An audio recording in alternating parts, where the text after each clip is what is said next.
Assalamualaikum warahmatullahi wabarakatuh. Perkenalkan, nama saya Paril. Saya dari kelas AK22C akan mempresentasikan materi tentang audit internal berbasis resiko. Materi pertama yaitu pengantar audit internal berbasis resiko.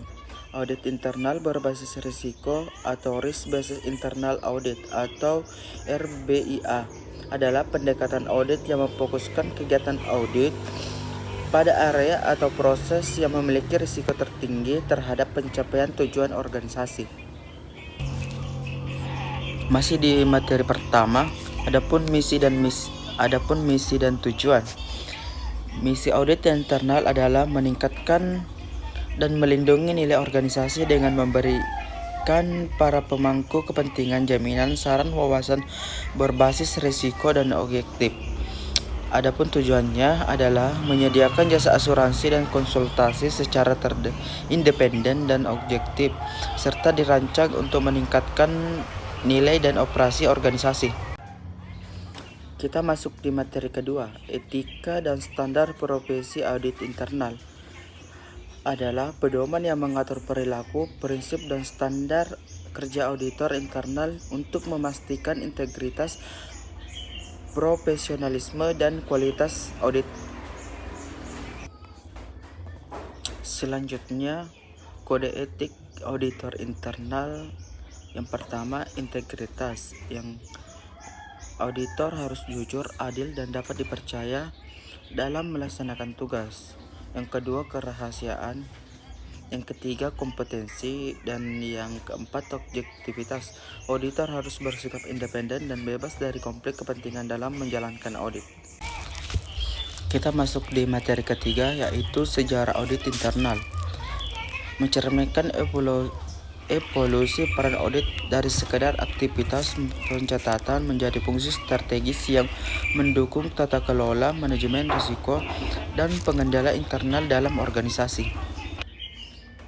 Selanjutnya kita masuk di materi keempat, yaitu memahami dan mengukur efektivitas pengendalian internal.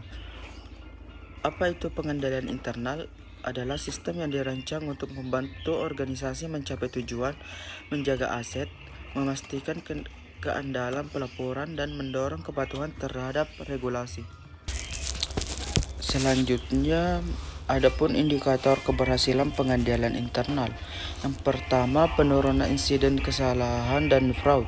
Yang kedua, kepatuhan terhadap regulasi meningkat. Yang ketiga, peningkatan efisiensi operasional dalam keandalan pelaporan. Yang keempat, respon cepat terhadap risiko baru. Materi kelima itu proses manajemen risiko. Risiko berkaitan dengan kerugian yang dapat menimbulkan masalah.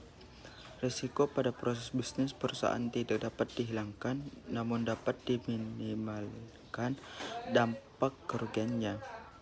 Manajemen risiko adalah proses mengidentifikasi, mengukur risiko, dan menyusun strategi untuk mengelola ketidakpastian dengan menggunakan sumber daya yang adil. Adapun manfaat manajemen risiko menurut Kate Blacker 2016. Yang pertama, menciptakan lingkungan kerja yang aman bagi semua karyawan dan pelanggan. Yang kedua, meningkatkan stabilitas bisnis dengan mengenali risiko bisnis. Yang ketiga, melindungi perusahaan dan lingkungan dari kejadian yang tidak diinginkan. Keempat, melindungi semua karyawan dan aset dari kerusakan. Materi keenam yaitu perencanaan audit. Perencanaan audit adalah tahap awal dalam proses audit untuk menentukan strategi dan pendekatan yang akan digunakan auditor. Tujuannya adalah memastikan bahwa audit dilaksanakan sesuai dengan standar, tepat waktu, dan mencakup semua aspek penting. Materi ketujuh yaitu pelaksanaan audit, evaluasi, dan bukti audit. Evaluasi audit merupakan proses menilai hasil dari prosedur audit untuk menentukan apakah bukti yang diperoleh memadai dan sesuai dengan untuk mendukung temuan dan opini auditor. Yang kedua, bukti audit. Informasi yang dikumpulkan auditor selama auditor untuk mendukung kesimpulan yang dibuat dalam laporan audit. Materi ke-8 yaitu kertas kerja audit. Kertas kerja audit adalah dokumen yang digunakan oleh auditor untuk mencatat semua informasi yang diperoleh selama proses audit. Kertas kerja ini merupakan bukti bahwa audit telah dilakukan sesuai dengan standar profesional. Materi ke-9, pelaporan hasil audit. Materi pelaporan hasil audit adalah elemen yang penting dalam proses audit karena berfungsi untuk menyampaikan temuan, kesimpulan, dan rekomendasi kepada pihak yang berkepentingan. Materi ke-10 itu fraud dalam audit internal. Materi terkait fraud atau kecurangan dalam audit internal adalah salah satu aspek penting untuk memastikan bahwa aktivitas operasional perusahaan bebas dari tindakan yang merugikan, baik secara finansial maupun non-finansial.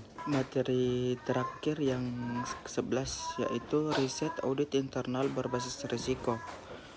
Audit berbasis risiko adalah pendekatan audit yang dirancang untuk mengevaluasi dan memitigasi risiko signifikan yang dapat memengaruhi pencapaian tujuan operasional. Fokusnya adalah pada yang satu, identifikasi risiko utama, yang kedua, penilaian efektivitas kontrol internal dalam mengelola risiko tersebut, yang terakhir, memberikan rekomendasi untuk meningkatkan proses pengelolaan risiko. Baik, mungkin itu saja dari presentasi dari saya. Lebih kurangnya mohon dimaafkan. Wabillahi taufiq wal hidayah. Wassalamualaikum warahmatullahi wabarakatuh.